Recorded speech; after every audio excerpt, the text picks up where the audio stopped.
Hey there, cats and kitties. I am the Blues Man, Johnny Blues, and with this video, I'll be discussing my thoughts on episode 3 of the anime series Showa Genroku Rakugo Shinju Descending Stories.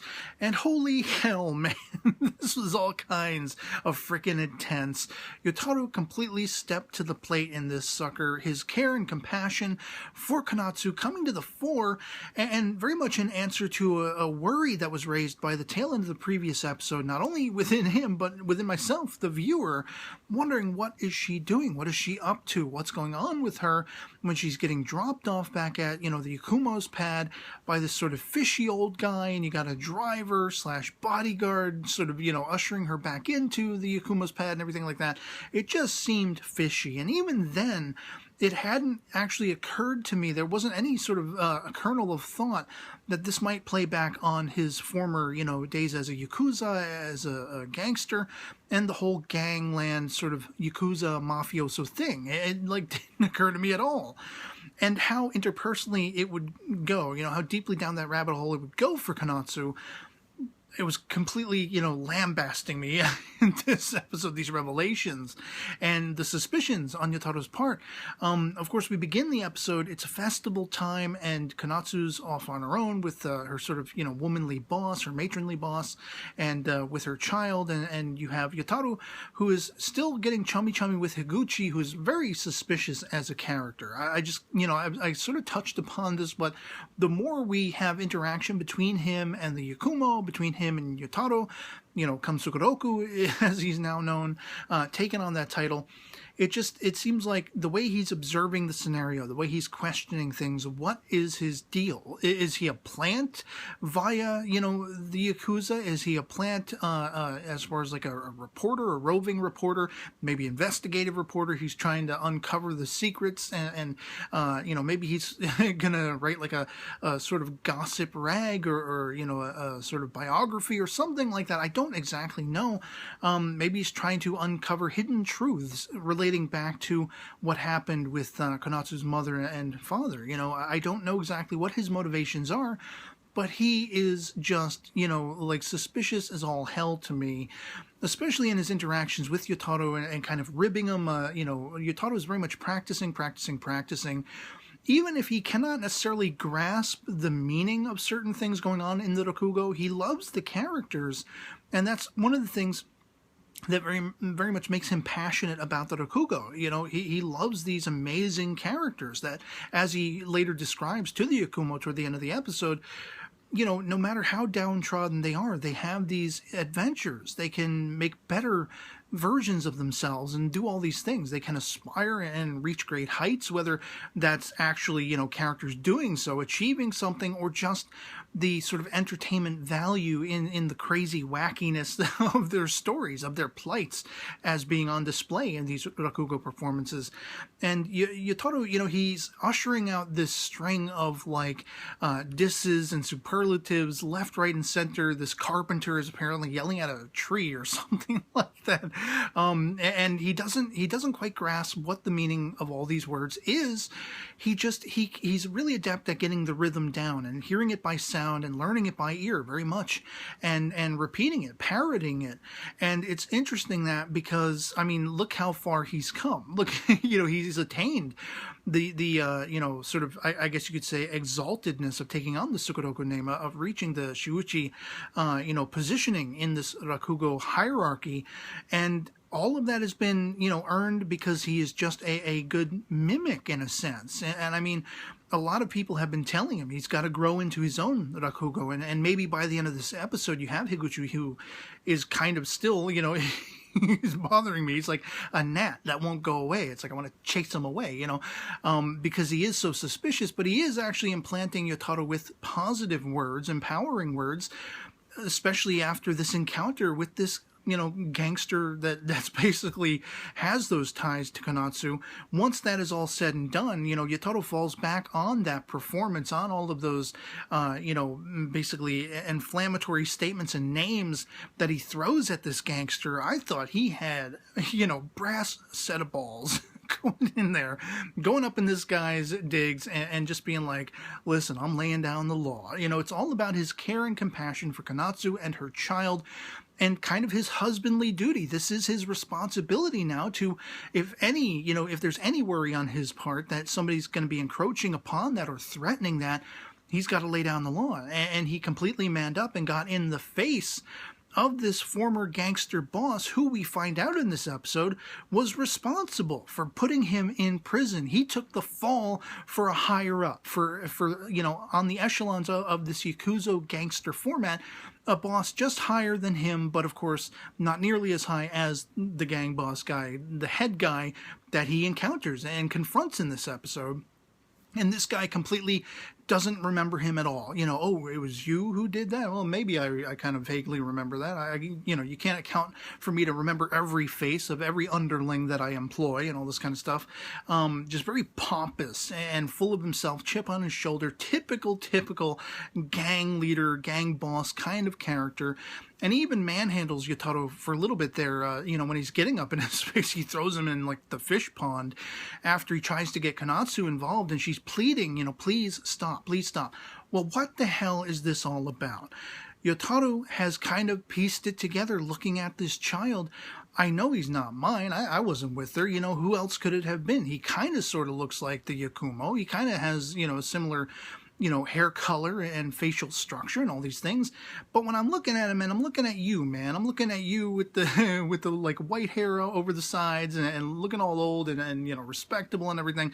There's something about it. I'm crossing the ties here. I'm seeing that, you're coming into this place all the time that Konatsu works. Maybe something happened. Maybe you got with her, and this is your kid. But I'm letting you know now, I'm married to her. I took the kid on as my own. Back the F off is Yotaro's position. And I love that he employs that artistry, that Rakugo performance, that particular, whatever the title of that particular piece in the Rakugo, pantheon was. He uses that, and he finally figures out a way to understand it. It's like, learning to be an actor or actress, You have to kind of involve yourself in the life of the character, take it upon yourself and really try to mold your perspective, see things from a completely different perspective, and understand what their motivations are, what that person, if they were a real flesh and blood living human being, why do they think the way they do? What do they think? How would they react to this, that, or the other thing? That kind of stuff. And that's Yotaro in a nutshell, without even realizing it. He's put into a position where he can say these things, where he can make these, heinous comments and throw them in the face of this gangster boss. And he understands in that moment, I'm completely ridiculing this guy. I'm belittling this guy to his face because I'm not going to lose face. He may have thrown me in a pond. I may be bleeding from it, but I'm not letting this guy get his way and get in my face. I'm going to completely set him straight. And I was like, yeah, on the one hand, I'm like, yeah, Yotaro, go Yotaro, everything. But at the same time, I'm like, he's going to die. They're going to kill him, Shut up now. You said your piece. You got it all done. Even his lower rung boss, the guy he took the fall for so many years ago, is grabbing him and like, what are you doing? Shut the hell up. Do you want to die right here now? And Yotaro thinks he's safe because he made that pact with the Yakumo. I'm not going to die before you. I'm safe because of that, and this, that, and the other thing. And I did have a fleeting thought in that moment when, basically the gangster boss is like, you shouldn't be doing this. You're a fool. Could, in fact, the gangster boss actually have him whacked, actually take him out? Because, if he went missing, wouldn't that raise some questions? Even if he has this dark history, this dark association with the Yakuza of old, wouldn't people be curious about why he just suddenly went missing out of nowhere? Would anybody find out about this encounter and everything like that? There's some dialogue passed between the lady who runs this particular restaurant after the fact. Well, with all the screaming and everything, which Yotaro apologizes to her for, she's basically like, I'm glad if it had to happen, it was on the night of the fireworks. Not many people were going to overhear it and everything like that. I'll tell you what, though, the one guy who did overhear was this Higuchi guy. This guy who's like, is he a spy in our midst? I don't know. I can't stand this guy because I want to know what his motivation is. And of course, he has that encounter after you have this really sweet, awesome encounter between Yotaro and Konatsu. She's basically thanking him, and she is really sort of evolved to be accepting of Yotaro and what Yotaro's trying to do for her, how much he cares for her and cares for her child. You know, it's almost as though he has completely won her over now. I mean, to the point of saying, I want my child to hear your Rakugo.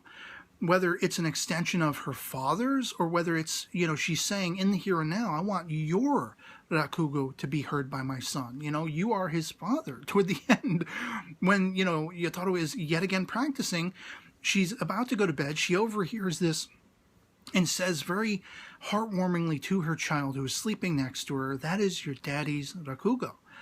And it's just like, oh my God, my heart just expanded 1,000-fold. I was completely heartwarmed by that. But as I say, Higuchi catches up with Yotaro again and is basically, you know, saying, this is how you came upon finding your own Rakugo. You know, you found a way to relate the scenario in the Rakugo story with your own situation, your own scenario. You aligned your mind to it and everything like that. And that whole aspect of like, well, now he has this better outlook. Now he knows kind of where he's going with the Rakugo. He has a newer appreciation of it. It's one of those things where it's like a double-edged sword. Is this Higuchi guy really malevolent? Does he have these nefarious, you know, purposes for digging so deeply and everything? Or is he genuine and he just happens to be curious, maybe being an aficionado, a fanboy of the age of Rakugo and the performers that he's dealing with, Yakumo and Yotaro respectively, you know, to really learn about them and learn about their histories. Maybe he's just very sort of exalted by them and, you know, captivated by them, wanting to interact with them and recreate Rakugo anew and all this kind of stuff. And I don't know. I frankly have no idea.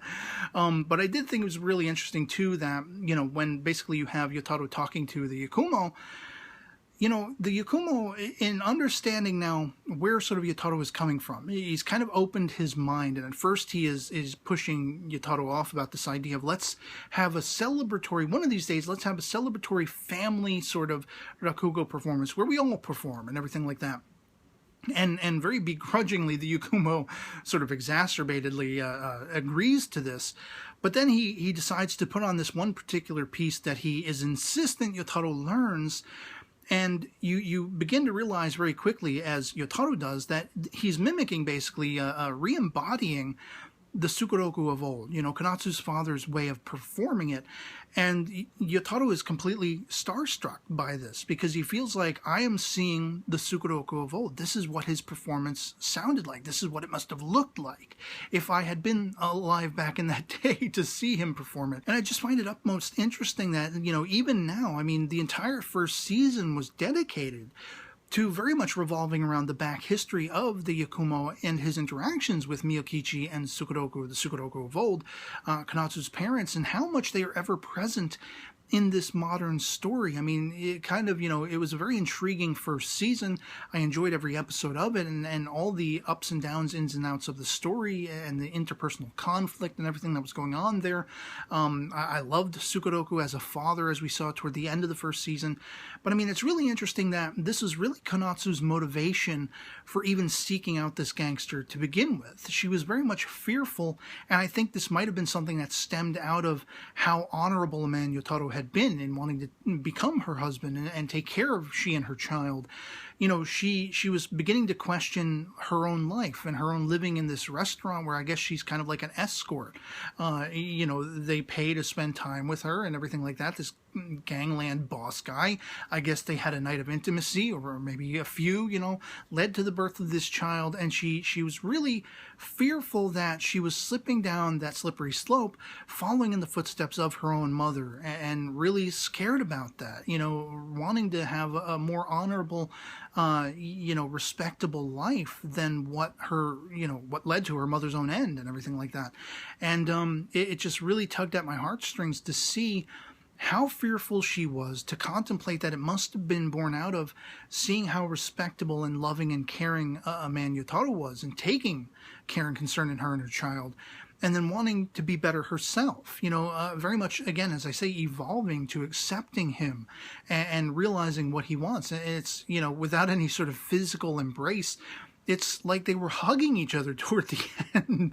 You know, she's fully accepted Yotaro and everything like that. And, you know, the whole family dynamic, that whole aspect of the lives of these characters it's just utmost heartwarming, especially at this stage. And I'm really left by the end just wondering where it's going to go, how exactly this is going to play out. We did see the Yakumo seemingly having chest pains after putting on this Sukeroku-based performance. And it did make me fearsome that we're already getting that death knell that is, probably inevitable. It looked also from the PV of the next episode like maybe there might be a time skip. It looked like the young, character, presumably male, might be an older, Konatsu's son. I forget the name of the child, but like maybe we skip ahead so many years and he's grown up. Maybe he's like 10 to 12 years old by that point. And it does seem like, the Yakumo is still around. So at least it seems like he's going to be around for a little while.